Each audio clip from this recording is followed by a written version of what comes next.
Hello everyone, this is Mohit Advocate and in today's video we will study the Rajasthan Rent Control Act 2001। आज हम पढ़ेंगे Rajasthan rent control act 2001। ये Rajasthan judicial services में आने वाला है और कम से कम बताऊं तो 4 क्वेश्चंस आपको देखने को मिलेंगे। एक बार तो 5 क्वेश्चंस भी आ गए थे 2000 एक प्रीलिमिनरी एग्ज़ाम में आ गए थे बहुत सारे क्वेश्चंस, पर अब के बार तो पक्का 4 क्वेश्चंस देखने को मिलेंगे। और आज हम पढ़ेंगे राजस्थान रेंट कंट्रोल एक्ट, तो ये 4 नंबर आपके कहीं नहीं गए। और हम सिंगल्स की बुक जो मेरे पास the Rajasthan rent control act की है उससे पढ़ेंगे। ये एक्ट मैंने वैसे भी 2-3 बार पढ़ लिया है और फिर आज इसके हर एक प्रोविजंस पढ़ेंगे और क्या हमारे लेजिस्लेचर जो राजस्थान की विधायिका उसने क्या ड्राफ्टिंग की है और क्या से उसकी इंटेंट दिख रही है इसमें, वो ही पता करेंगे। ठीक है, सो फ्रॉम स्टार्टिंग पढ़ेंगे क्योंकि इसमें मर्ज मिक्सअप करने का कुछ सिस्टम नहीं है, क्योंकि ये स्टार्टिंग से ही अच्छे तरह से नीटली ड्राफ्ट हुआ है, क्योंकि 2001 की लेजिस्लेशन है, 2001 का स्टैट्यूट है, तो बिल्कुल जैसे अकॉर्डिंगली कंडीशन रिक्वायरमेंट के हिसाब से ही बनाया हुआ है जैसे कि रिक्वायरमेंट थी। अब the Rajasthan rent control act 2001। अब सबसे पहले हम ये जान लेते हैं कि प्रेसिडेंट की कंसेंट कब मिली थी, एसेंट कब मिली थी। इसको मिली थी 25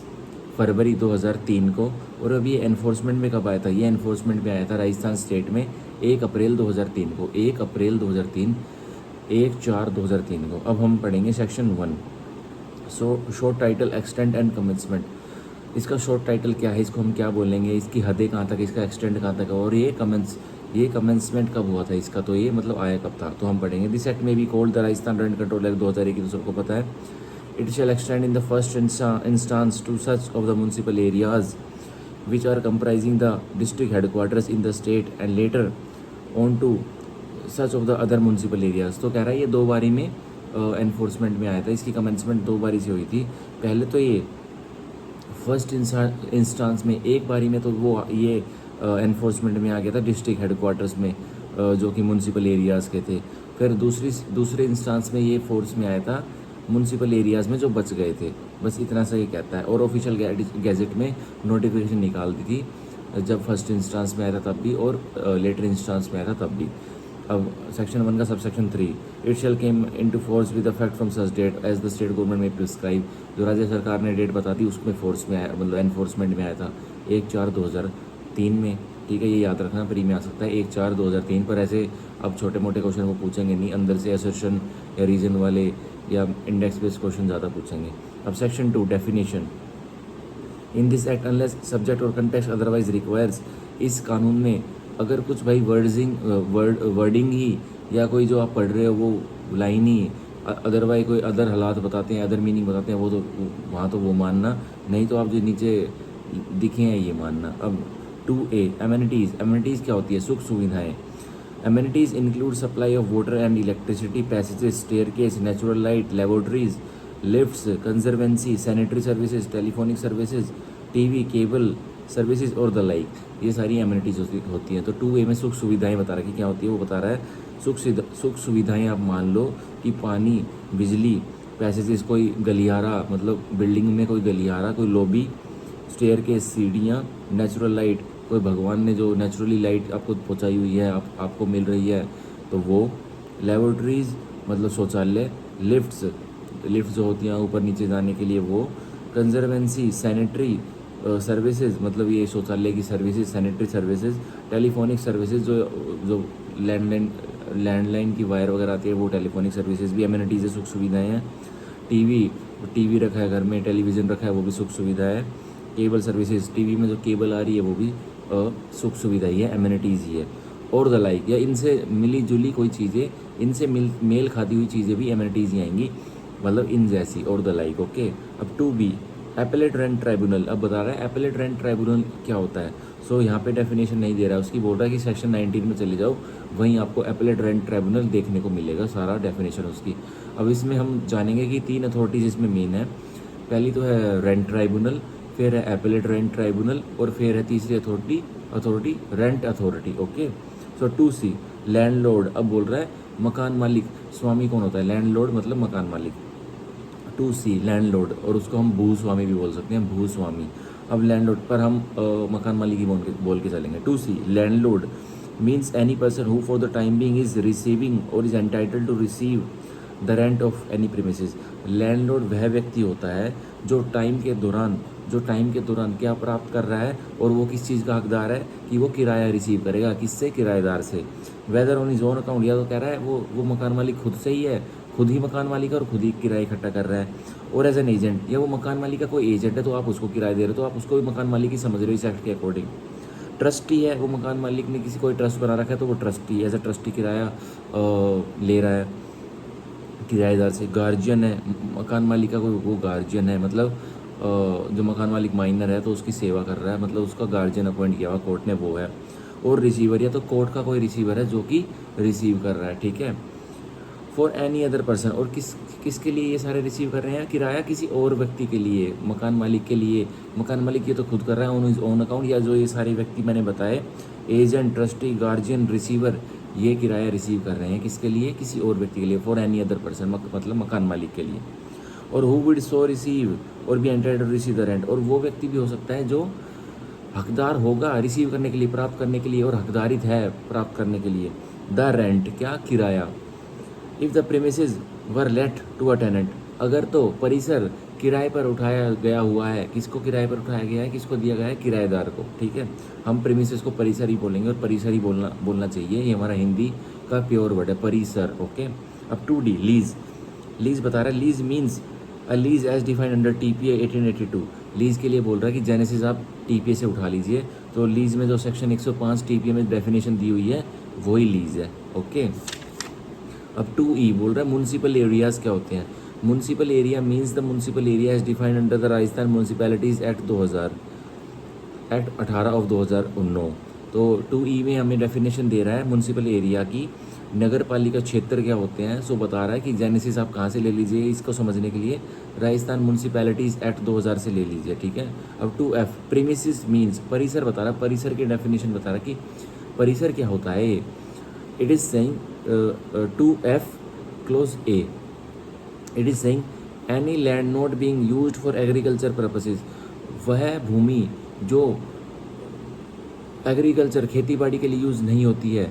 वो प्रीमिसेस है, मतलब परिसर है, मतलब इसमें खेती बाड़ी की एग्रीकल्चर लैंड को एक्सक्लूड किया हुआ है। 2F clause B, any building or part of a building, कोई भी बिल्डिंग जो बड़ी सी बिल्डिंग होती है या उस बड़ी सी बिल्डिंग का कोई भाग, other than a farm building, इसमें क्या नहीं है, वही एग्रीकल्चर के लिए जो यूज में आती है फार्म बिल्डिंग, ठीक है, वो नहीं है। लेट और इंटेंडेड टू बी लेट, या तो किराए पर उठाई हुई है या किराए पर उठाने की नीयत बना रखी है आपने। For use as a residence, और किस चीज़ के यूज़ के लिए वो किराए पर उठाई गई है? निवास स्थान के यूज़ के लिए। और फॉर कमर्शियल यूज़, और फिर या तो कमर्शियल यूज़ के लिए, कोई बिजनेस के यूज़ के लिए, बिजनेस एक्टिविटी के लिए।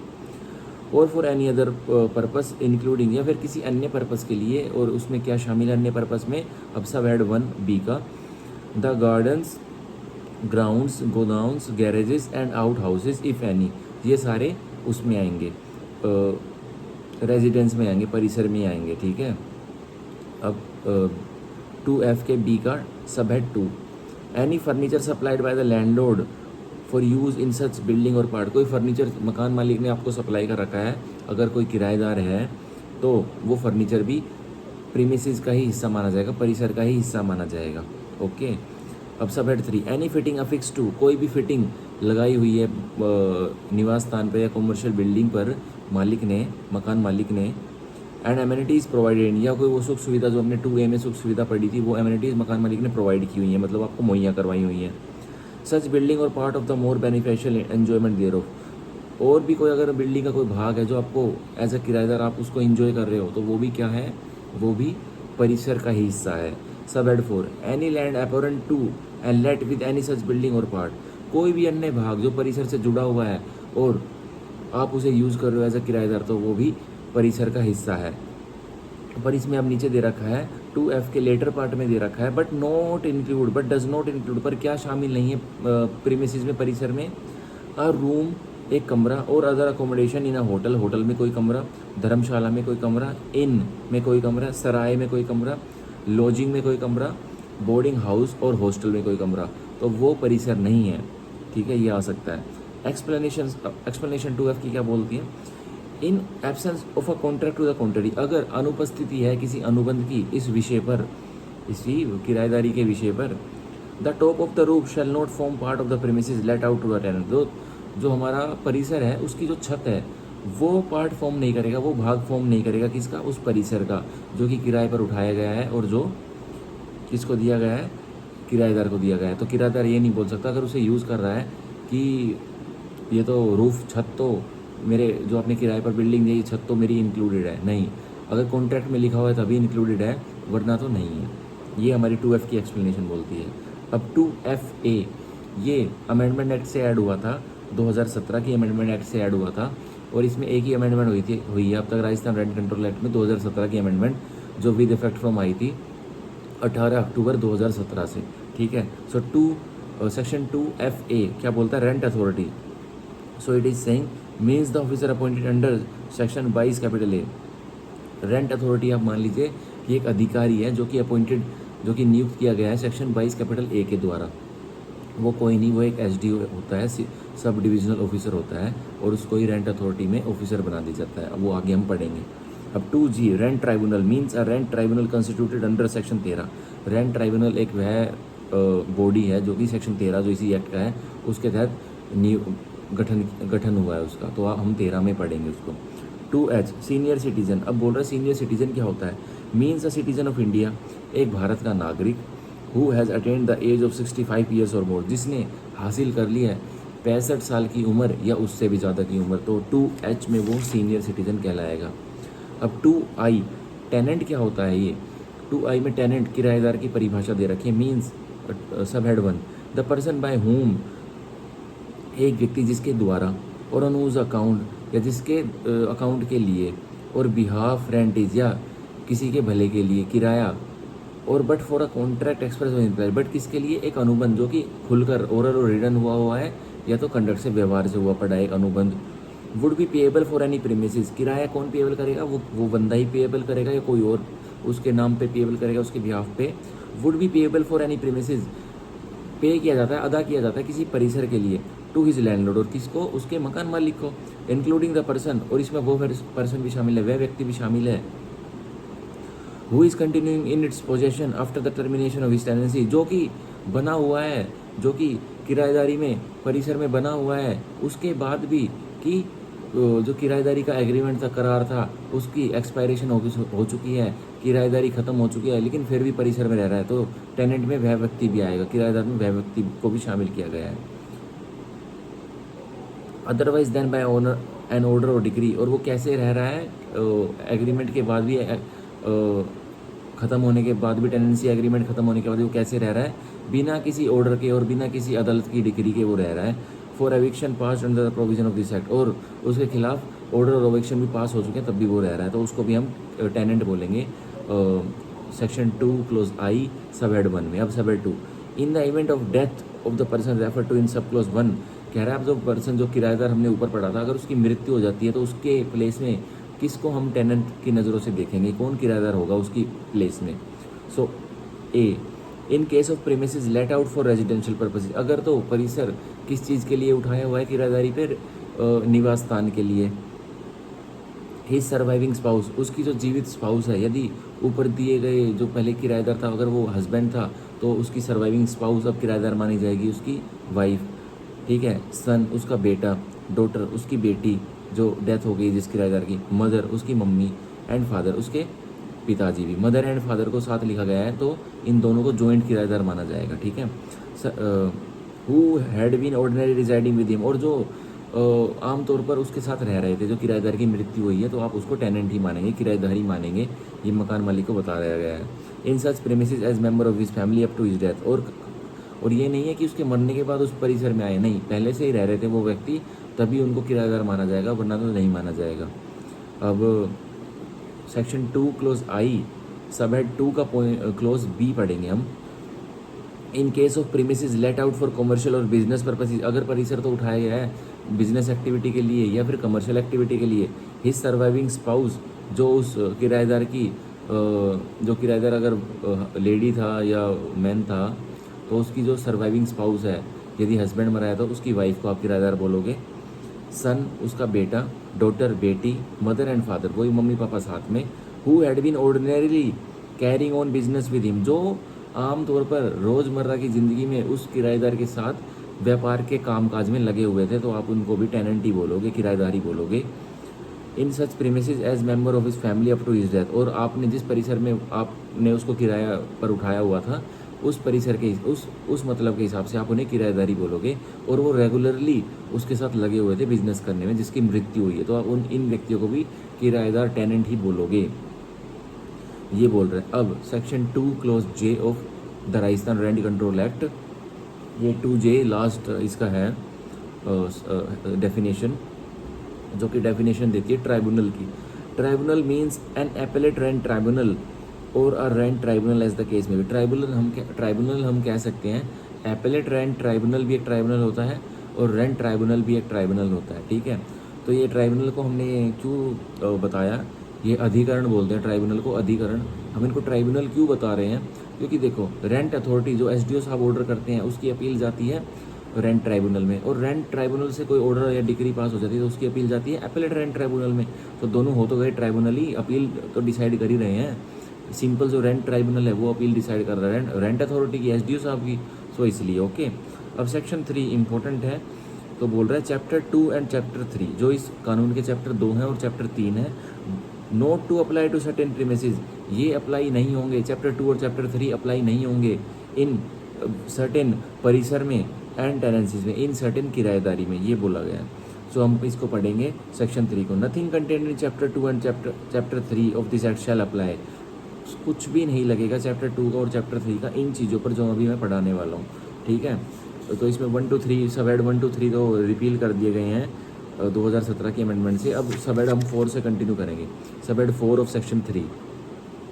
To any premises belonging to or let out by the central government, कोई ऐसा परिसर जिसका मालिक कौन है, केंद्र सरकार है, या कोई ऐसा परिसर किसको आपने किराएदार बनाया हुआ है, केंद्र सरकार को और राज्य सरकार को या लोकल अथॉरिटी को, तो उन पर भी चैप्टर 2 और चैप्टर 3 नहीं लगेगा। Sub head 5 of section 3, to any premises belonging to, कोई ऐसा परिसर है जो किससे बिलोंग करता है, किसका है, और लेट आउट बाय, या किसने किराए पर चढ़ाया हुआ है, एनी बॉडी कॉर्पोरेट, किसी बॉडी कॉर्पोरेट का है या बॉडी कॉर्पोरेट को आपने किराएदारी पर दिया हुआ है, कॉन्स्टिट्यूटेड बाय सेंट्रल एक्ट, और बॉडी कॉर्पोरेट का गठन कैसे हुआ है, किसी सेंट्रल एक्ट से हुआ है, मतलब यूनियन के एक्ट से हुआ है, और राजस्थान एक्ट या राजस्थान राज्य सरकार की एक्ट से हुआ है, तो उस पर भी चैप्टर 2 और चैप्टर 3 नहीं लगेगा। ये सीधा सेक्शन 3 बाहर कर रहा है, ठीक है। अब sub head 6, to any premises belonging to a government company, कोई ऐसा परिसर है जो किसका है, सरकारी कोई कंपनी का है, as defined under section 617 of the companies act, और वो सरकारी कंपनी कैसे डिफाइंड हुई है, जेनेसिस कहाँ से ले रही है वो सरकारी company, section 617 617 of companies act 1956 से। अब sub head 7, to any premises belonging to the Devasthan department of the state, कोई ऐसा परिसर जो किसका है, जो किससे ताल्लुकात रख रहा है, सीधा देवस्थान डिपार्टमेंट ऑफ द स्टेट, कोई देवस्थान डिपार्टमेंट है एक स्टेट का, उससे ताल्लुकात रख रहा है, और कौन सी स्टेट, राजस्थान स्टेट का, which are managed and control by the state government, और वो देवस्थान डिपार्टमेंट को कौन मैनेज कर रहा है, राज्य सरकार मैनेज कर रही है। और to any property of a waqf, ये मुस्लिम की जो प्रॉपर्टी होती है जो रिलीजियस पर्पज़ के लिए, चैरिटेबल पर्पज़ के लिए यूज़ होती है, वक्फ प्रॉपर्टी, तो वो भी, उस पर भी चैप्टर 2 और चैप्टर 3 नहीं लगेगा राजस्थान रेंट कंट्रोल एक्ट का। तो वक्फ किसके अकॉर्डिंग रजिस्टर्ड होना चाहिए, registered under the Waqf act 1995 1995, जो कि वक्फ रजिस्टर्ड है उसी पर नहीं लगेगा। अगर अनरजिस्टर्ड वक्फ है तो उस पर तो लगेगा ही लगेगा। तो ये आपका हमारा सब हेड 7 बोल रहा था। अब sub head 8, to any premises belonging to such religious charitable or educational trust, कोई ऐसा परिसर है जो किससे ताल्लुकात रख रहा है, किसी धार्मिक से, चैरिटेबल किसी दान वाले वस्तु से, इंस्टीट्यूशन से, और एजुकेशनल ट्रस्ट से, या कोई पढ़ाई लिखाई का कोई ट्रस्ट बनाया हुआ है जो सिर्फ इसका पर्पस क्या है, सिर्फ एजुकेशन देना, सो उस पर भी चैप्टर 2 और chapter 3 the Rajasthan rent control act का नहीं लगेगा। और क्लास ऑफ सच ट्रस्ट, या कोई ऐसे ट्रस्ट की कोई क्लास है, बहुत सारे ट्रस्ट किसी व्यक्ति ने बनाए हुए हैं, तो उन पर भी नहीं लगेगा। As may be specified by the state government by notification in the official gazette, और राज्य सरकार ऑफिशियल नोटिफिकेशन निकाल के ऑफिशियल गैजेट में स्पेसिफाई कर देगी कि कौन से religious charitable or educational trust या क्लास ऑफ ट्रस्ट पे नहीं लगेगा, सो वो ही मानना पड़ेगा, उन पर ही नहीं लगेगा। अगर ऑफिशियल नोटिफिकेशन में आपका नाम नहीं है तो उन पर तो चैप्टर 2 और चैप्टर 3 लगेंगे, अन्यथा तो नहीं लगेंगे। अब sub head 9, to any premises belonging to or vested in a university established by any law for the time being force, कोई ऐसा परिसर है जो किससे ताल्लुकात रख रहा है, सीधा सीधा किसी यूनिवर्सिटी से, जो बहुत बड़ी यूनिवर्सिटी है, कोई कॉलेज से भी बड़ी जो महाविद्यालय है उससे ताल्लुकात रख रहा है, तो उन पर भी नहीं लगेगा। और जो जो महाविद्यालय है वो किस उसको एस्टेब्लिशमेंट उसकी स्थापना कैसे हुई है, उसकी स्थापना किसी कानून के जरिए ही हुई है। मतलब या तो राज्य सरकार में कोई कानून पास हुआ है उस हिसाब से उसकी स्थापना हुई है, या सेंटर से कोई कानून पास हुआ है तब उसकी स्थापना राजस्थान में हुई है, तो उस पर भी नहीं लगेगा। अब sub head 10 of section 3, to any premises let to banks, कोई ऐसा परिसर जो किराए पर किसको चढ़ाया हुआ है, किसी बैंक को। और to any public sector undertaking, या किसी पब्लिक सेक्टर अंडरटेकिंग को चढ़ाया हुआ है किराए पर। और एनी कॉरपोरेशन, या कोई कॉरपोरेशन को चढ़ाया हुआ है किराए पर। एस्टेब्लिश्ड बाय, और उसकी स्थापना कैसे हुई है। और अंडर एनी सेंट्रल और स्टेट एक्ट, उसकी स्थापना कैसे हुई है, किसी केंद्र के कानून से या राज्य सरकार राजस्थान के कानून से। और मल्टीनेशनल कंपनीज MNCs पर भी नहीं लगेगा, जो विदेशी कंपनी होती हैं और जो राजस्थान में अपना कार्य करने आती है, बिजनेस करने आती है, उन पर भी नहीं लगेगा। एंड प्राइवेट लिमिटेड कंपनीज, या फिर कोई PVT है, प्राइवेट लिमिटेड कंपनी है जो राजस्थान में अपना व्यापार कर रही है, उन पर भी चैप्टर 2 और चैप्टर 3 नहीं लगेंगे। और पब्लिक लिमिटेड कंपनीज या कोई सरकार की लिमिटेड कंपनीज हैं, उन पर भी नहीं लगेगा। Having a paid up share capital of ₹1 crore और मोर, और इन सभी जो ये मैंने अभी गिनवाई थी ये कंपनीज वगैरह, इनकी शेयर, इनकी कैपिटल 1 करोड़ है या 1 करोड़ से ज़्यादा है, उन पर नहीं लगेगा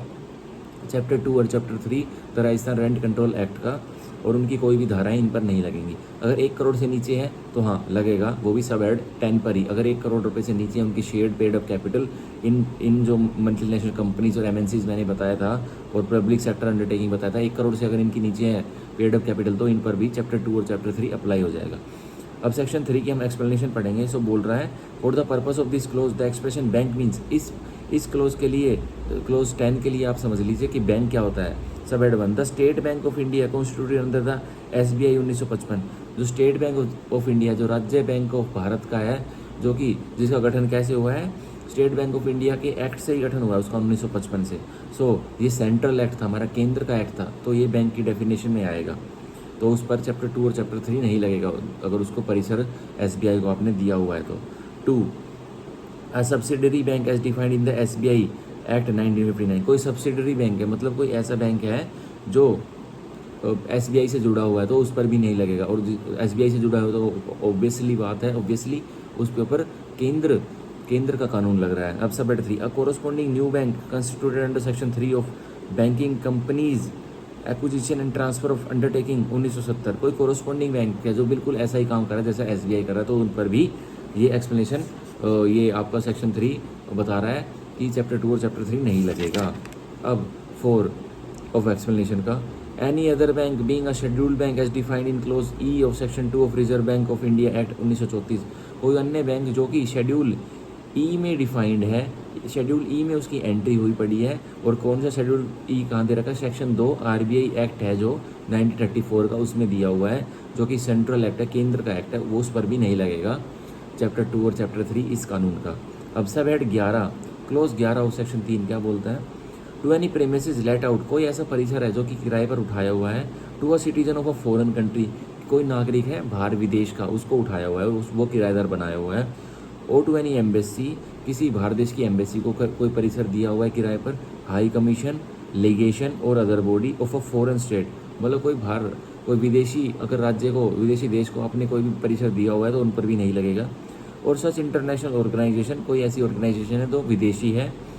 as may be specified by the state government by notification in the official gadget, जो राज्य सरकार ने नोटिफिकेशन निकाल के ऑफिशियल गैजेट में उनके नाम दे दिए, तो उन पर चैप्टर 2 और चैप्टर 3 नहीं लगेगा। ये सीधी सीधी बात कर रहा है हमारा सेक्शन 3 का क्लोज 11। अब हम सेक्शन 4 पढ़ेंगे जो कि बोलता है rent to be as agreed, किराया कितना होगा, जितना आपके बीच में तय हुआ था, जितना आपने तय किया था, किसने तय किया था, मकान मालिक ने और किराएदार ने। सो हम बॉडी पढ़ेंगे सेक्शन 4 की, the rent payable for any premises, जो किराया दिया जाएगा किस चीज़ के लिए, परिसर के लिए, शैल मैंडेटरी है, subject to other provision of this act, इस कानून के जो सेक्शन 4 को छोड़ के जो अन्य का प्रोविज़न है उसको तो आप रिस्पेक्ट दोगे, उसको आप नज़र में रखोगे, उनको वोलेट नहीं करोगे। पर ये पढ़िए, be such as may be agreed upon between the landlord and the tenant, तो जो किराया पेएबल होगा, अदा करोगे, वो कितना होगा, जितना कि एग्री हुआ था, समझौता हुआ था, तय हुआ था, किसके बीच में, मकान मालिक के बीच में और किराएदार के बीच में। And it shall not include the charges payable for amenities, और इस किराए में जो तय हुआ था उस किराए में आप ये मत समझ लेना कि सुख सुविधाओं, जो मकान मालिक आपको सुख सुविधाएं दे रहा है उनके भी चार्जेस इसमें अदा करोगे आप रेंट में, किराए में, उसके चार्जेस अलग से देने पड़ेंगे सुख सुविधाओं के, विच में भी एग्रीड अपॉन सेपरेटली। जो सुख सुविधाएं आपको मिल रही हैं किराएदार को, जो मकान मालिक दे रहा है, वो केबल सर्विसेज की, टीवी की, टेलीफोनिक सर्विसेज की, स्टेयर केस की, तो आप मान लीजिए लेबोरेटरीज की, लिफ्ट की, तो आप मान लीजिए वो उसके चार्जेस किराएदार को सेपरेटली देने पड़ेंगे। सो मेनली ये मेंटेनेंस चार्जेस के रूप में एमिनिटीज़ के चार्जेस ले लिए जाते हैं बड़ी बड़ी सोसाइटीज़ में जो हाई राइज बिल्डिंग होती हैं, and shall be payable accordingly, और अदा किए जाएंगे इसके तहत ही। ये सेक्शन 4 हमें बता रहा है। अब section 5, payment and remittance of rent by tenant. अब अदा किराए को किराएदार अदा कैसे करेगा, पे कैसे करेगा, और रेमिटेंस थोड़ा उस मकान मालिक तक पहुंचाएगा कैसे और कैसे करेगा, ये सब पे के बताए हुए सेक्शन 5 में। तो 5 का 1, unless agreed otherwise every tenant shall pay the rent by the 15th day of the month. अन्यथा कुछ एग्री पहले कर रखा है मकान मालिक और किराएदार ने, वो तो ठीक है, उसको मानना, नहीं तो क्या मानना, एवरी टेनेंट, हर किराएदार, शैल pay the rent by the 15th day of the month, किराया पे कर देगा, कब तक पे कर देगा, हर महीने की 15 तारीख से पहले पे कर देगा, या तो 15 तारीख को कर देगा या 15 तारीख से पहले भी कर सकता है, ऑफ द मंथ, उस महीने की, next following the month for which the rent is payable, और अगले महीने तक जिसके लिए रेंट पेबल था, अदा करना था आपको जनवरी का, आप 15 फरवरी तक भी पिछले महीने का किराया दे दोगे तो माना जाएगा आपने रेंट पे कर दिया है किराएदार ने, ठीक है। ये 5 का 1 बोलता है। 5 का 2, every tenant who make a payment, हर किराएदार जो पेमेंट, जो किराया अदा कर रहा है, ऑन अकाउंट ऑफ रेंट, किस अकाउंट पे कि मैं किराया दे रहा हूँ उस अकाउंट पे, shall be entitled to obtain a receipt, वो हकदार है कि वो एक पर्ची ऑब्टेन कर लेगा, किससे, मकान मालिक से, of the amount paid duly signed by the landlord, उस राशि की जो उसने पे की है, किराएदार ने पे की है मकान मालिक को, उस अमाउंट की वो एक रिसिप्ट ऑब्टेन कर लेगा, प्राप्त कर लेगा, और वो रिसिप्ट हस्ताक्षर करेगा कौन, मकान मालिक हस्ताक्षर करेगा, और इस ड्यूली ऑथराइज एजेंट, या मकान मालिक का कोई एजेंट है तो वो रिसिप्ट को हस्ताक्षर करके आपको दे देगा किराएदार को। सेक्शन 5 का 3, अ टेनेंट में मेक पेमेंट, किराएदार पैसे अदा कर सकता है किराए के रूप में, कैसे, टू द लैंडलॉर्ड, किसको, मकान मालिक को, और इस ड्यूली ऑथराइज एजेंट, या मकान मालिक ने कोई एजेंट बनाया है उसको, by any of the following method, इन नीचे दिए गए तरीकों से। So A, by personal payment, या खुद स्वयं से कैश देके उसको, बाय कैश, नगद से, बाय चेक, चेक थमा देगा मकान मालिक को, और बैंक ड्राफ्ट, या बैंक से कोई डिमांड ड्राफ्ट बनवा लाएगा और पैसे दे देगा मकान मालिक को। B, by payment in the bank account as may be specified by the landlord, कोई मकान मालिक ने कोई बैंक खाता नंबर किराएदार को मुहैया करवाया हुआ है तो उस बैंक खाता में किराएदार पेमेंट कर देगा, ऐसे भी पेमेंट दे सकता है, वो पैसे अदा कर सकता है किराए वाले। C, by remitting through postal money order, या फिर पोस्टल मनी ऑर्डर भी भेज सकता है, रेमिट कर सकता है, मतलब मकान मालिक के पास भेज सकता है, रेमिशन उसको बोलते हैं remitting, okay.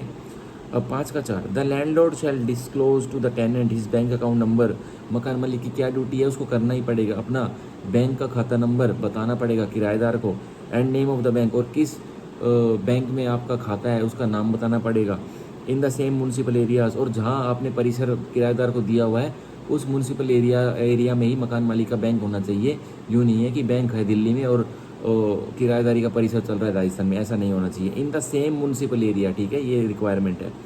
In the rent agreement, जो रेंट एग्रीमेंट में आपने बताया हुआ होना चाहिए बैंक खाता नंबर या उसका नाम, और by notice send to him by registered post acknowledgement due, या तो किराएदार ने मकान मालिक को कोई नोटिस भेजा हुआ है कि सर मेरे को आप अपना बैंक खाता नंबर भेज दीजिए जिसमें मैं किराए की राशि आपको जमा करूँगा, और बैंक का नाम भेज दीजिए। सो ये नोटिस भी भेज सकता है किराएदार मकान मालिक को, ठीक है। और जिसकी RPAD registered post acknowledgement due का प्रूफ किराएदार के पास होना चाहिए, ठीक है। अब हम चैप्टर 2 पढ़ेंगे, जो सेक्शन 3 बाहर लगा था कि इन पर नहीं लगेगा, हम चैप्टर 2 और चैप्टर 3 पढ़ेंगे। अब चैप्टर 2, रिवीजन ऑफ रेंट, किराए में सुधार कैसे होगा। तो ये सेक्शन 6 बोलता है revision of rent in respect of existing tenancies. So बोल रहा है किराए में सुधार उन परिसरों का, उन किराएदारियों का जो कि एग्जिस्टेंस में है, जो कि अभी चली रही हैं, मतलब इस एक्ट के आने से पहले भी वो एग्जिस्टेंस में थी, वो चलती आ रही थी, अभी एक्ट आ गया तो उनका क्या होगा ये बता रहा है सेक्शन 6 में। तो सेक्शन 6 का 1, note with standing anything contain in any agreement, सब कुछ भूल जाइए कि कोई करार में, किसी एग्रीमेंट में मकान मालिक और किराएदार के बीच में जो हुआ पड़ा था उसमें क्या लिखा हुआ, सब कुछ भूल जाइए, यह पढ़िए। Where the premises have been let out, जहाँ पे एक परिसर किराए पर उठाया हुआ है, before the commencement of this act, इस कानून के आ जाने से पहले, the rent thereof shall be liable to be revise, तो किराया रिवाइज होना मांगता है, किराए में सुधार होगा according to the formula indicated below, और जो नीचे फॉर्मूला दिया गया है उसको यूज़ करते हुए ही रेंट का रिवीजन होगा। अब फॉर्मूला बताता हूँ, बहुत ईजी फॉर्मूला है। अब सेक्शन 6 का सब सेक्शन 1 का clause A, where the premises have been let out prior to 1 January 1950, जहाँ परिसर किराए पर उठाया हुआ है कब से पहले 1 जनवरी 1950 से पहले किराए पर उठाया हुआ है। It shall be deem to have been let out on 1 January 1950, तो आप मान लीजिए कि वह परिसर किराए पर उठा कब है, 1 जनवरी 1950 को उठा है, ना कि पहले उठा है, ये मान लीजिए पहले तो।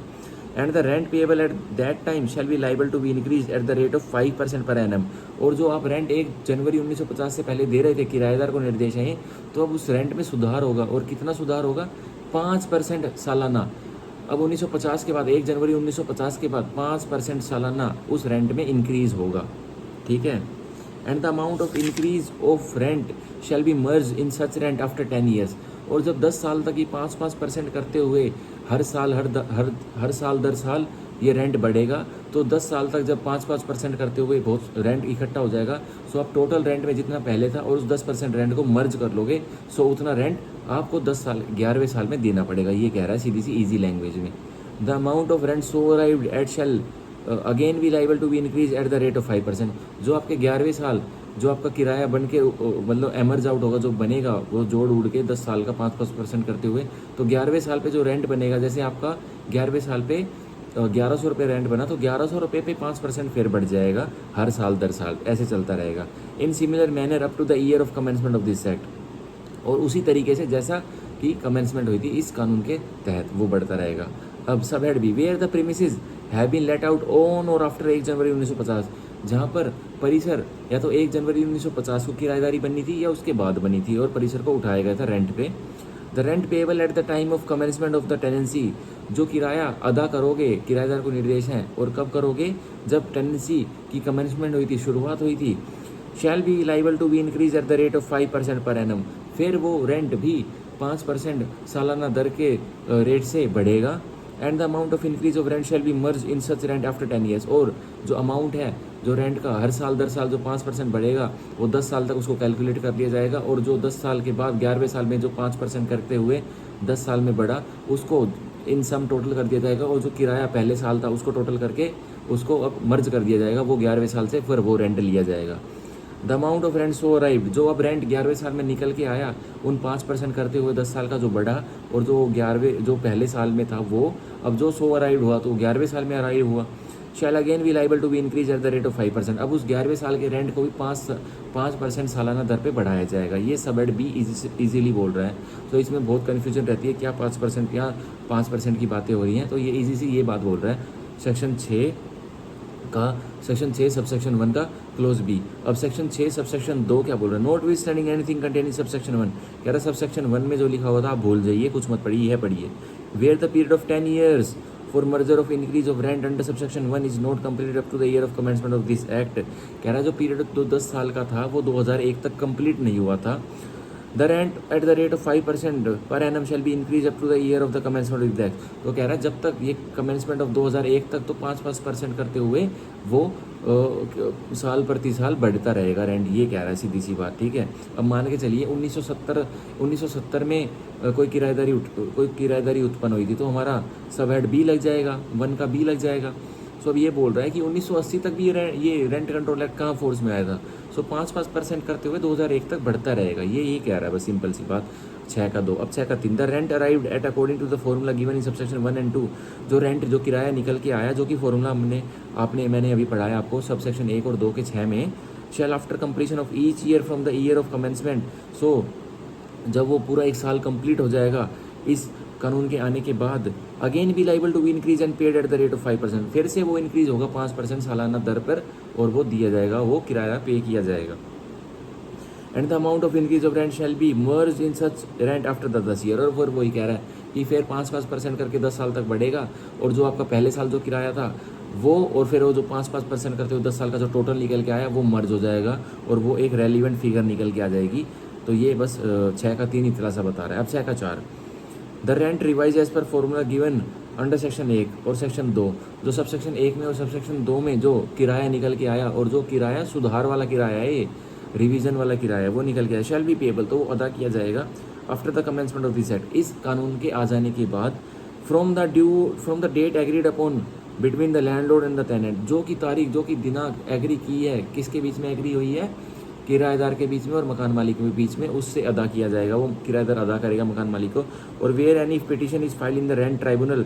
अगर कोई दावा फाइल किया है, किस में फाइल हुआ है, किसके समक्ष फाइल हुआ है, रेंट ट्राइब्यूनल के समक्ष फाइल हुआ है, from the date of filing of such petition, तो अदा कब किया जाएगा, उस पिटिशन की, उस दावे की फाइलिंग के दिनांक से अदा किया जाएगा, जो वो रिवाइज रेंट है, वो बोल रहा है 6 का 4। अब section 7 of the Rajasthan rent control act, revision of rent in respect of new tenancies, so बोल रहा है कि उस किराए में क्या सुधार होगा जो कि न्यू टेनेंसीज है, मतलब जो नई किराएदारी निकल के आ रही है इस कानून के आ जाने के बाद, उसकी बात कर रहा है सेक्शन 7 में। सेक्शन 7 का है, in the absence of any agreement to the contrary, अगर कोई करारनामा की अनुपस्थिति है इस विषय में तो ठीक है, नहीं तो इसे मानना, और अनुपस्थिति है तभी इसे मानना, अनुपस्थिति नहीं है तो उसे मानना। The rent of the premises let out after the commencement of this act, जो किराया अदा करोगे आप एक परिसर का जो कि उठाया गया है, किराएदार को दिया गया है रेंट पर, इस कानून के आ जाने के बाद,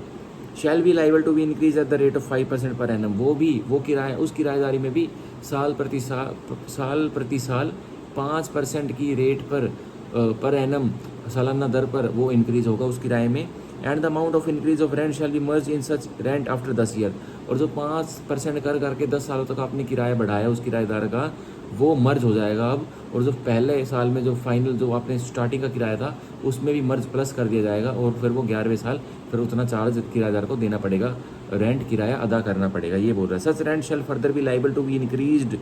eight the similar rate and merge at the in a similar manner till the tenancy subsist, और कह रहा है कि 11वें साल से भी 5% करके ही सालाना दर साल पे वो बढ़ता रहेगा किराया, और वो जब तक बढ़ता रहेगा जब तक कि किराएदारी बनी रह रही है, सब्सिस्ट कर रही है। ये हमारा सीधा 7 का 1 बोल रहा है। 7 का 2,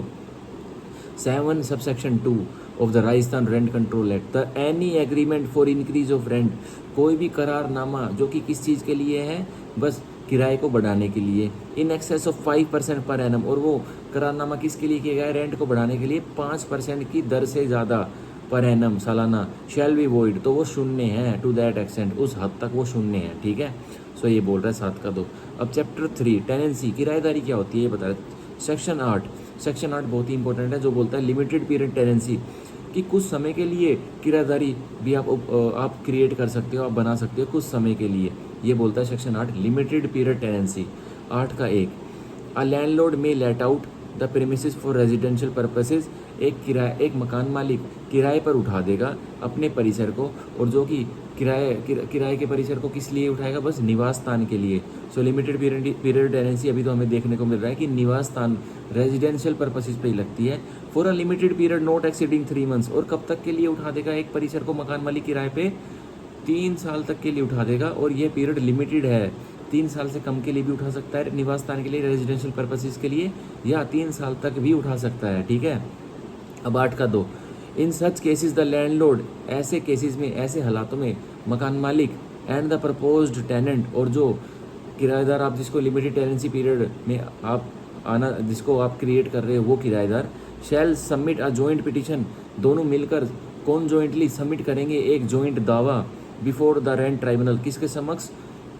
रेंट ट्राइब्यूनल के समक्ष, for permission to enter into the limited period tenancy, आप इजाज़त मांगोगे जो प्रिजाइडिंग ऑफिसर होंगे रेंट ट्राइब्यूनल के, कि हमें जज साहब इजाज़त दे दीजिए कि हम लिमिटेड पीरियड टेनेंसी में आना चाहते हैं, और हमारी टेनेंसी 3 साल से ज़्यादा की नहीं रहेगी, वो टेनेंसी तभी लिमिटेड टेनेंसी है। And for the grant of certificate, और क्या प्रार्थना करेंगे कि हमें एक सर्टिफिकेट आप ग्रांट कर दीजिए जज साहब रेंट ट्राइब्यूनल के, फॉर रिकवरी ऑफ पोजेशन, की जब ये जो टेनेंसी का पीरियड है, लिमिटेड टेनेंसी का पीरियड है, जब वो एक्सपायर हो जाए, जब वो ख़त्म हो जाए, तो यह व्यक्ति जिसके पास सर्टिफिकेट है वो इसकी रिकवरी कर पाए, अगर कि किराएदार गड़बड़ी करता है तो सिर्फ 8 का 2 ये बोलता है। 8 का 3, the rent tribunal shall grant permission immediately, अगर रेंट ट्राइब्यूनल के सामने ये जॉइंट दावा, कौन जॉइंट दावा पेश किया गया मकान मालिक ने और किराएदार ने, तो रेंट ट्राइब्यूनल की क्या ड्यूटी है, शैल है, मैंडेटरी है, तुरंत इमीडिएटली फोर्थ विद प्रोवाइड कर देगा सर्टिफिकेट, उनको मुहैया करवा देगा दोनों को, and issue certificate for recovery of possession, और एक सर्टिफिकेट इशू कर देगा किसके लिए, रिकवरी ऑफ पोजेशन, प्रॉपर्टी के पोजेशन में कब्जे को वापस लेने के लिए एक सर्टिफिकेट इशू कर देगा उसी time he, of such premises, और उस प्रीमिसेस के लिए, उस परिसर के लिए, executable on expiry of the period mention in the certificate, और वो कब एग्जीक्यूटेबल होगा वो सर्टिफिकेट, जब वो पीरियड, जब वो एग्जीक्यूट होना है वो मेंशन होगा सर्टिफिकेट में, उस दिनांक से वो एग्जीक्यूटेबल हो जाएगा। जो दिनांक उनके बीच में लिमिटेड पीरियड टेनेंसी की जो लास्ट डेट थी कि हमारी टेनेंसी अब तक रुकेगी, उस पीरियड के बाद से वो जैसे डेट आई, उस डेट के बाद से वो एग्जीक्यूटेबल हो जाएगा और आप सर्टिफिकेट दिखाकर किसी भी किराएदार को बाहर निकलवा सकते हो लिमिटेड पीरियड टेनेंसी में। सो अगले क्या आ रहा है, लेटर पार्ट सबसेक्शन 3 का, however such permission shall not be granted for more than 3 times for the same premises. So बोल रहा है ये लिमिटेड पीरियड टेनेंसी की जॉइंट पिटीशन पे जो परमिशन आप दोगे और रिकवरी सर्टिफिकेट आप निकालोगे, सो वो एक ही परिसर पर 3 टाइम से ज़्यादा नहीं ग्रांट होगी, कोई भी नहीं लेगा। लिमिटेड पीरियड टेनेंसी 3 टाइम से ज़्यादा एक परिसर में आप आ ही नहीं सकते, ये बोल रहा है लेटर पार्ट सबसेक्शन 3 का। अब सबसेक्शन 3 का proviso, provided that the certificate for recovery of possession, बताया गया है जो सर्टिफिकेट है किस चीज़ के लिए, रिकवरी ऑफ पोजेशन के लिए, कब्जा वापस लेने के लिए, जो आपने रेंट ट्राइब्यूनल के पीओ से बनवाया था, इशूड इन दिस सेक्शन, जो इस सेक्शन में इश्यू हुआ था, shall lapse if petition for execution thereof has not been file, कह रहा है खत्म हो जाएगा वो सर्टिफिकेट अगर आपने दावा नहीं डाला, आपने वाद पत्र नहीं फाइल किया एग्जीक्यूशन के लिए, has not been file execution के लिए बिफोर द ट्राइब्यूनल, किसके समक्ष, रेंट ट्राइब्यूनल के समक्ष, within 6 months from the date such certificate become executable, जब से वो सर्टिफिकेट एग्जीक्यूटेबल होना था, जिस तारीख पर लिमिटेड पीरियड टेनेंसी खत्म होनी थी, उस दिन से 6 महीने आपके कैलकुलेट किए जाएंगे, और अगर आपने उन 6 महीनों के अंदर वो सर्टिफिकेट को एग्जीक्यूट नहीं करवाया, सो वो सर्टिफिकेट लैप्स कर जाएगा, किसी कार्य का नहीं रहेगा। ये हमारा सेक्शन 8 का प्रोवाइजो सबसेक्शन 3 का क्लियरली बता रहा है, प्री का क्वेश्चन है, आ सकता है बिल्कुल। अब सेक्शन 9 एविक्शन ऑफ टेनेंट्स, ये बहुत इंपॉर्टेंट है। सेक्शन 9 में एविक्शन ऑफ टेनेंट्स, किराएदार को कैसे बाहर निकाला जाएगा परिसर से, वो बताया हुआ है, और सेक्शन 15 में इसका प्रोसीजर बताया हुआ है कि प्रोसीजर क्या अपनाया जाएगा जब किराएदार को आप बाहर निकालोगे। सेक्शन 9 और सेक्शन 15 को हम रीड विद करते हैं, कनेक्टेड से हैं ये। सेक्शन 9 अब हम पढ़ेंगे एविक्शन ऑफ टेनेंट्स, किराएदार को बाहर कैसे निकालोगे आप। Not with standing anything containing any other law और कॉन्ट्रैक्ट, सब कुछ भूल जाइए, कोई किसी कानून में लिख रहा है या किसी अनुबंध में लिख रहा है उसको एक बार के लिए साइड में रख दीजिए, ये बोल रहा है, मैं नहीं बोल रहा,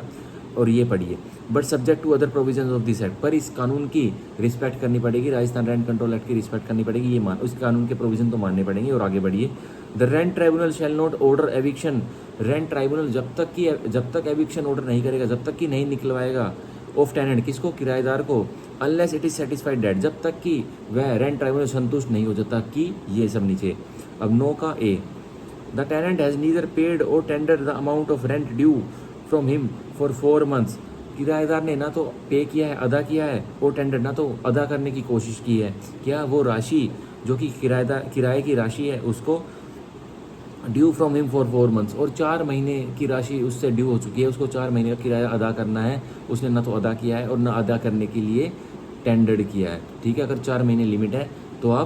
आपके पास कॉज ऑफ एक्शन आ जाएगा, आप 4 महीने 1 दिन पर आप पिटीशन फाइल कर सकते हो और अपने किराएदार को निकलवा सकते हो, राजस्थान के वासी के लिए है ये। ठीक है,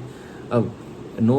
सेक्शन 9 के क्लोज ए का proviso, provided that the ground under this clause shall not be available to the landlord, कह रहा है इस कानून के तहत जो मैंने क्लोज ए बताया उसका आधार कब नहीं मिलेगा मकान मालिक को, if he has not disclose to the tenant, अगर उसने अपने मुंह से नहीं खोल कर बताया था, क्या, किसको, किराएदार को, हिज बैंक अकाउंट नंबर, उसका बैंक का खाता number, and the name of the bank, कौन से बैंक में उसका खाता है उसका नाम, in the same municipal area, और उस म्यूनसिपल एरिया में, ये बहुत बड़ी रिक्वायरमेंट है, उसी म्यूनसिपल एरिया में ही, इन द रेंट एग्रीमेंट, जो रेंट एग्रीमेंट जो करार बना था उनके बीच में उसमें नहीं बता रखा, और बाय नोटिस, या किराएदार ने कोई नोटिस सेंड किया था, ना तो उसका रिप्लाई किया, ना ही उस नोटिस के रिप्लाई में बताया, to him by registered post acknowledgement due, तो उसका ये आधार, मकान मालिक ये आधार नहीं ले सकता, और अगर उसने नहीं बताया था अपना बैंक खाता नंबर। प्रोवाइजो 2 इसी क्लोज ए का ही, provided further that no petition on the ground under this clause shall be filed unless the landlord has given a notice to the tenant by registered post acknowledgement due demanding arrears of rent। सो बोल रहा है ये आधार अगर मकान मालिक को लेना है तो मकान मालिक को पहले एक नोटिस देना पड़ेगा किराएदार को, और उसमें क्या डिमांड करेगा, क्या उसमें मांगेगा मकान मालिक, उस नोटिस में क्या बोलेगा कि तुम्हारा किराया देना बाकी है, अरियर ऑफ रेंट हुआ पड़ा है, जुड़ा पड़ा है बहुत सारा arrears, and the tenant has not made payment of arrears of rent within the period of 30 days, और जैसे ही वो नोटिस उसको डिलीवर हुआ किराएदार को और उसने 30 डेज तक फिर पेमेंट नहीं की है मकान मालिक को किराए की, सो उस मकान मालिक के पास कोज ऑफ एक्शन आ जाएगा सेक्शन 9 क्लोज ए में दावा फाइल करने का और एविक्शन ऑफ टेनेंट को बाहर निकलवाने के लिए। ठीक है, ये बोल रहा है। अब इसकी एक एक्सप्लेनेशन भी है, सेक्शन 9 क्लोज ए की एक्सप्लेनेशन भी है, बोल रही है for the purposes of this clause, इस क्लोज को समझने के लिए the rent shall be deem to have been tendered, तो आप समझ लेगा किराया मकान मालिक को पहुंचाया गया था, टेंडर किया गया था। When the same is remitted through, जब वो पहुंचाया गया था किसके द्वारा,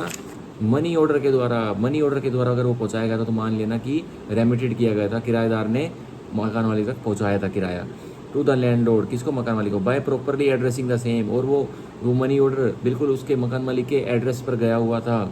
और having been deposit with the rent authority, या जो किराएदार ने जो पैसा था वो रेंट अथॉरिटी एसडीओ साहब के ऑफिस में जमा करवा दिया था, तो मान लेना कि किराया पे कर दिया गया था। ये प्रोवाइजो बोल रहा है, ये एक्सप्लेनेशन बोल रही है 9A की। अब section 9 clause B of Rajasthan rent control act 2001, the tenant has wilfully caused, किराएदार ने अपनी स्वयं इच्छा से क्या कोज किया है, क्या परिणाम निकाला है, और परमिटेड या इजाज़त दी है टू बी कोज, परिणाम निकालने की, सब्सटेंशियल डैमेज, कुछ अहम डैमेज, कुछ अहम नुकसान, टू द प्रीमिसेस, किसको, परिसर को, तो तब भी आप एविक्शन ऑफ टेनेंट करा सकते हो। अब 9 का C, the tenant has without written permission, किराएदार ने कोई लिखित में परमिशन नहीं ली ऑफ द लैंडलॉर्ड, किसकी परमिशन नहीं ली, मकान मालिक की, made or permitted to be made any construction की, मकान मालिक क्या परमिशन देता कि कंस्ट्रक्शन मैं करवा दूंगा या तुम करवा लेना, which has materially altered the premises or is likely to diminish the value thereof, तो ऐसा करने पर किराएदार ने कोई कंस्ट्रक्शन करवा ली और ना तो परमिशन ली थी, और उस कंस्ट्रक्शन से, उस चिनाई से क्या हो गया, परिसर का तो ढांचा ही बदल गया। परिसर पहले अच्छा लगने लग गया था, वो टेनेंट ने कोई ऐसी कंस्ट्रक्शन करवा दी कि परिसर तो भद्दा सा लगने लग गया, तो क्या हुआ, उसका अल्टर्ड कर दिया उसने परिसर को, उसने परिसर की दीवारों को या कुछ में ऐसी कंस्ट्रक्शन करवा दी कि वो गंदी सी लगने लग गई, और इस लाइकली टू डिमिनिश, और ऐसे वजह से उस परिसर की वैल्यू डाउन हो रही है, डिमिनिश हो रही है, कम हो रही है, तो उस तब भी आप किराएदार को एविक्ट करवा सकते हो। अब सेक्शन 9 का clause D, the tenant has created a nuisance, किराएदार ने कोई हुल्लड़ की है उस परिसर में, और has done any act which is inconsistent with the purpose for which he was admitted, या कुछ ऐसा कार्य किया है जो कि बिल्कुल मेल नहीं खाता जिस विषय के लिए उसको किराएदारी पर रखा गया था of the premises, or which is likely to affect adversely and substantially the landlord's interest दे रही है, कुछ ऐसा कार्य किया है किराएदार ने जो मकान मालिक के हितों के विपरीत है बिल्कुल, तो भी आप किराएदार को एविक्ट करा सकते हो। ये सेक्शन 9 का डी बता रहा है हमें क्लोज। अब सेक्शन 9 का clause E, the tenant has assigned, tenant ने असाइन कर दिया, किसी और को दे दी है, सबलेट, किसी और को लीज पर दे दिया, सब लीज कर दिया टेनेंट ने किराएदार ने, और अदरवाइज पार्टेड, या किसी भी हालत में भाग कर लिया, अपने आप से दूर कर लिया है, with the possession of the whole or a part of the premises, किससे दूर कर लिया अपने आप को, पोजेशन, कब्जे से दूर कर लिया, या तो पूरे परिसर के भाग से या कुछ भाग, जो 50% भाग या उससे भी कम भाग को अपने से दूर कर लिया है,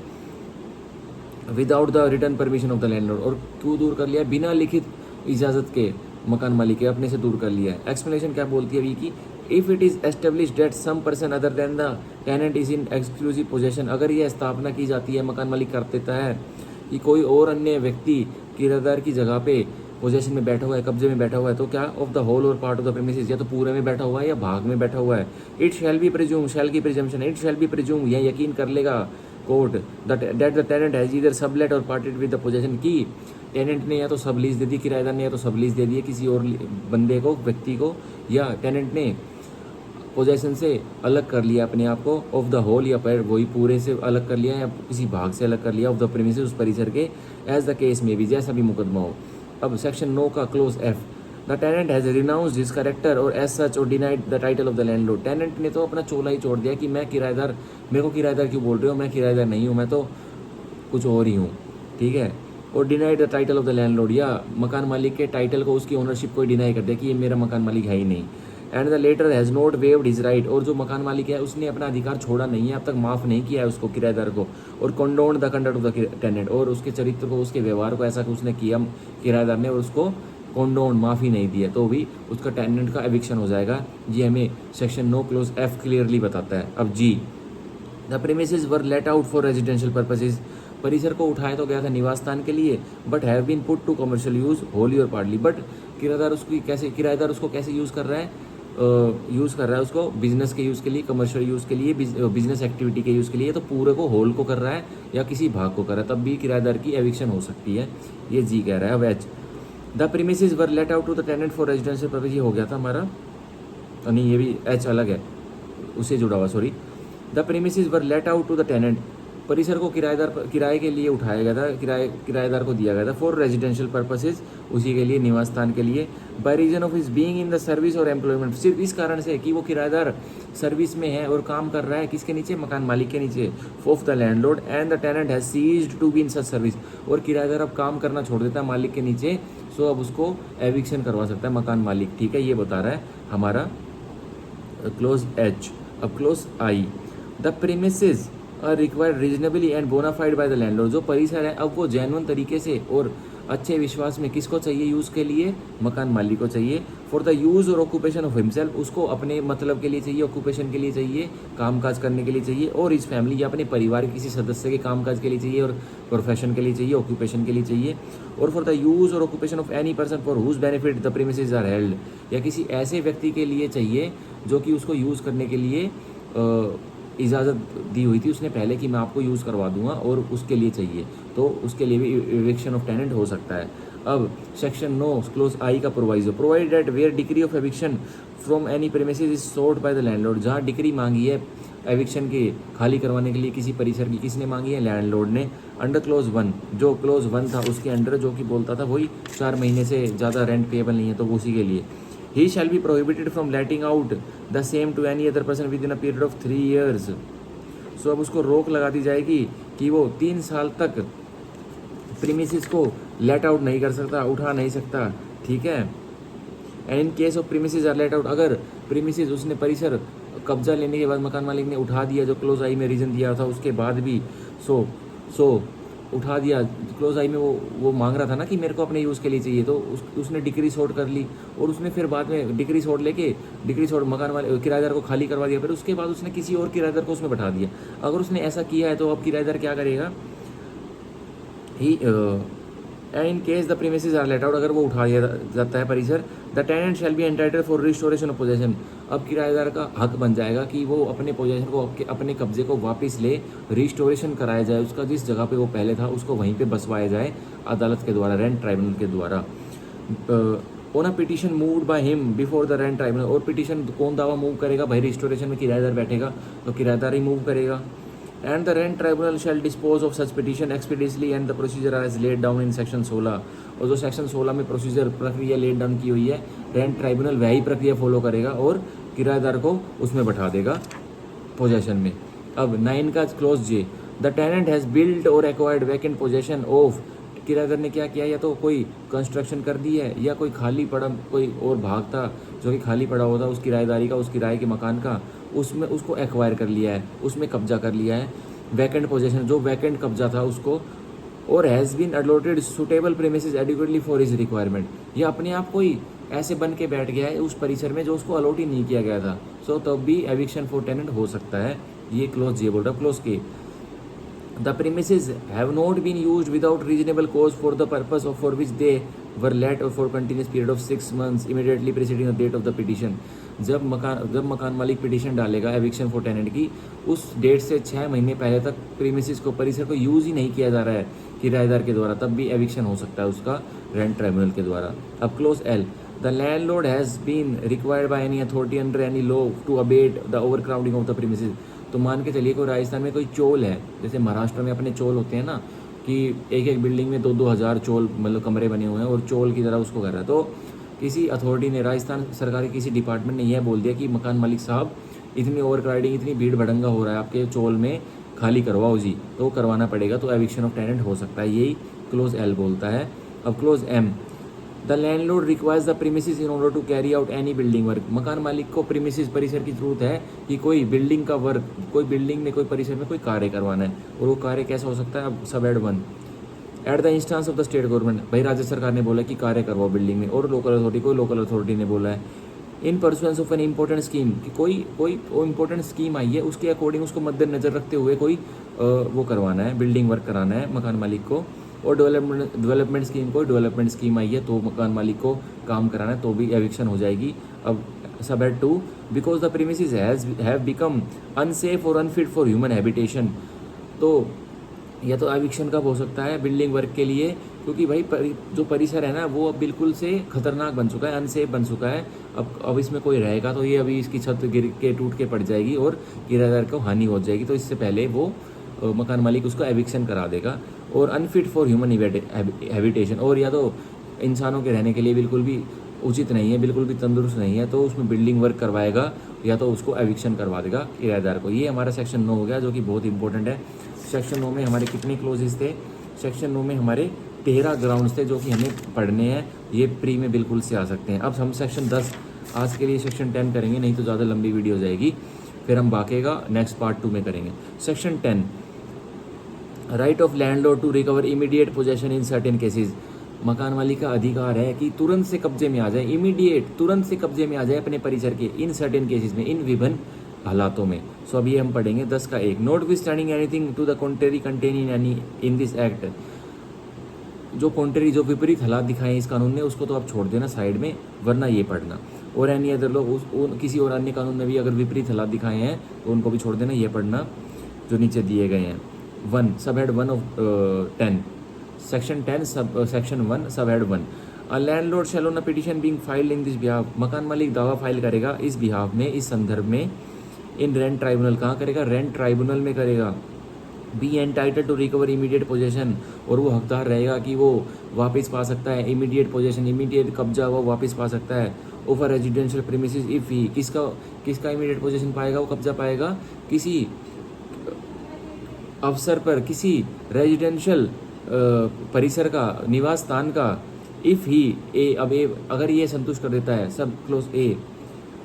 is or was a member of any armed forces, अगर तो वो सदस्य था किसी आर्म फोर्सेज का, आर्मी का और पैरामिलिट्री फोर्सेज, या फिर पैरामिलिट्री फोर्सेज का, आर्म फोर्सेज का सदस्य था या पैरामिलिट्री फोर्सेज का सदस्य था, ऑफ द यूनियन सरकार, केंद्र सरकार का। And offer set petition is filed within 1 year prior to the subsequent to the date of retirement. और 1 साल के अंदर अंदर वो रिटायर हुआ, उससे पहले उसने पिटीशन दावा फाइल कर दिया था, तो उसको इमीडिएट पोजीशन मिलेगी, ये बोल रहा है। अब B, is or was an employ of the central government, कर्मचारी था केंद्र सरकार का और स्टेट गवर्नमेंट राज्य सरकार का, और लोकल बॉडी किसी लोकल बॉडी का, राजस्थान सरकार की, और स्टेट ओन्ड कॉर्पोरेशन या राज्य सरकार, राजस्थान सरकार की स्टेट ओन्ड कॉर्पोरेशन का वो कर्मचारी था। And files the offer set petition with in a period of 1 year from the subsequent for the discharge. अब 1 साल के अंदर अंदर पिटीशन फाइल कर देता है इन सारे कर्मचारी होते हुए फ्री होने के बाद, ठीक है। अब clause C, has become a senior citizen and files the offer set petition after the expiry of 3 years. बोल रहा है कि सीनियर सिटीजन 65 साल का हो गया था, और 65 साल का होने के 3 साल तक, after the expiry of 3 years from the date letting of the premises, 3 साल, वो 62 साल का था जब उसने किराएदारी को चढ़ाया था, किराएदार को मकान दिया था, परिसर दिया था वो रहने के लिए, जो कि रेजिडेंस था, जो कि मकान परिसर दिया था। अब वो 62 का, 62 का था, अब वो 65 का हो गया मकान मालिक, तो अब वो उसको इमीडिएट पोजीशन का हकदार है वो मकान मालिक। अब 10 का 2, a dependent legal representative of a landlord, कोई ऐसा लीगल रिप्रेजेंटेटिव है, कोई एलआर है उसका मकान मालिक का, जो कि उस पर ही निर्भर करता है मकान मालिक पर। Who was an member of any arm forces और पैरामिलिट्री फोर्सेज, तो वो मेंबर क्या है, वो भी कोई कर्मचारी है किसका, कोई आर्मी का और पैरामिलिट्री का। And has died during the course of his employment shall on the petition being filed in this behalf of the rent tribunal be entitled to recover immediate possession। अगर जो वो एलआर, जो LR था, मान के चलिए उसके पापा आर्मी में थे या मेरा मिलिट्री में थे, अब एलआर तो उसके ऊपर ही डिपेंडेंट थे। सो अब उनके मर जाने के बाद, उनके फादर के मर जाने के बाद, तो एलआर भी अब पूर्ण तरीके से योग्य है कि वो इमीडिएट पोजीशन ले सकते हैं, तुरंत कब्जे में आ सकते हैं। अब 3, after the death of landlord his window, अगर मकान मालिक की डेथ हो जाती है तो उसकी विधवा भी अब इमीडिएट पोजीशन के लिए एप्लीकेशन लगा सकती है। अब 10 का 2, whether landlord has been let out more, कह रखा है जहाँ मकान मालिक का 1 से ज़्यादा परिसर है और उसने किराए पर चढ़ाया हुआ है। The petition under subsection 1 can be maintainable in respect of 1 rented premises only, तो जो पिटीशन डालेगा इमीडिएट पोजीशन की, वो एक परिसर के लिए डलेगी, ना कि बहुत सारे परिसर के लिए, ये बोल रहा है 10 का 2। अब 10 का 3, where a landlord after letting out his premises on the ground floor, अब ये बोल रहा है कि लैंडलॉर्ड ने परिसर को उठाया हुआ था, उसने ग्राउंड फ्लोर उठाया हुआ था, किराएदार को ग्राउंड फ्लोर दिया हुआ था अपने घर का, और वो खुद रह रहा था फर्स्ट फ्लोर पर, और अब वो डिसेबल हो चुका है, उसके पैरों में कुछ ऐसी खराबी हो चुकी है कि वो फर्स्ट फ्लोर पर अब चढ़ ही नहीं सकता, वो अपाइज हो चुका है। तो क्या होगा, तो अब वो पिटीशन डालेगा कि मेरे को इमीडिएट पोजीशन में डाला जाए, मेरे को ग्राउंड फ्लोर पर बैठा दिया जाए, ठीक है, ये कहेगा। तो अब इसके नीचे वाले लेटर पार्ट में क्या दिया गया है, ये दिया गया है, अगर वो मकान मालिक पिटीशन डालता है कि मेरे को ग्राउंड फ्लोर में इमीडिएट पोजीशन में बैठा दिया जाए, और किराएदार कहता है कि मैं ग्राउंड फ्लोर छोड़ने के लिए रेडी हूँ, और लेकिन बदले में मेरे को ये किराएदार अपना फर्स्ट फ्लोर दे देंगे जिसमें मैं रहना चाहता हूँ, तो रेंट ट्राइब्यूनल ऐसा एक ऑर्डर पास कर देगी कि किराएदार को जो ग्राउंड फ्लोर खाली करेगा उसको फर्स्ट फ्लोर पर आप बैठा दीजिए। इतनी सी बात है, फिर आपको इमीडिएट पोजीशन मिल जाएगी, इमीडिएट कब्जा मिल जाएगा मकान मालिक को। अब 10 का 4, way the landlord has recovered possession of the premises under this section, जहाँ लैंडलॉर्ड ने पोजेशन अपना कब्जा वापस ले लिया था इस सेक्शन के अंतर्गत, सेक्शन 10 के अंतर्गत, he shall be prohibited from letting out the same to any other person, अब उसको रोका जाएगा कि वो दूसरे व्यक्ति को किराए पर नहीं उठाएगा